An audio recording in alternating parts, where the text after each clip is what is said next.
We had a terrible picture before our eyes. A huge number of barracks, many almost roofless. In many of them, human beings lay on plank beds.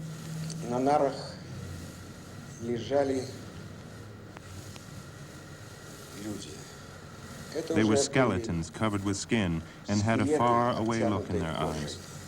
It was hard to bring them back to life.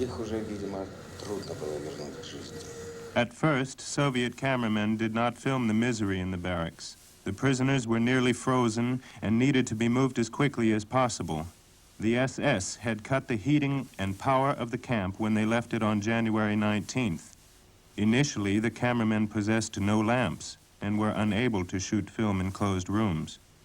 Only days later, after the snow had melted, could Vorontsov ask the women to return to the barracks in order to document the conditions under which they had lived there.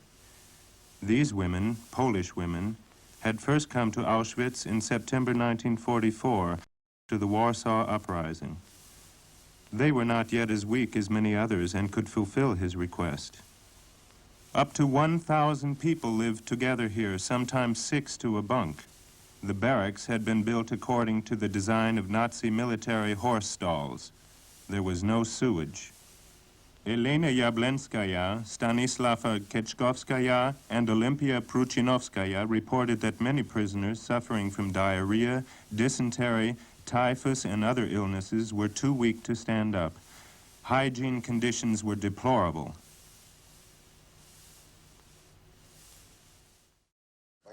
We wrote down what they told us. Like this 42-year-old man.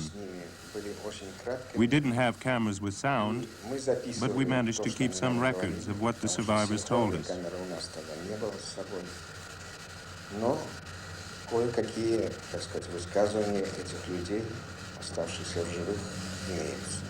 On February 7th, the Soviets began to transfer former prisoners from Birkenau to the main camp Auschwitz, where stone houses had been converted to hospital blocks. Soviet aides and Polish volunteers from the Red Cross and from the surrounding area provided transportation. They carried seriously ill people on stretchers and in horse-drawn wagons. It took over 2 weeks to move all of them.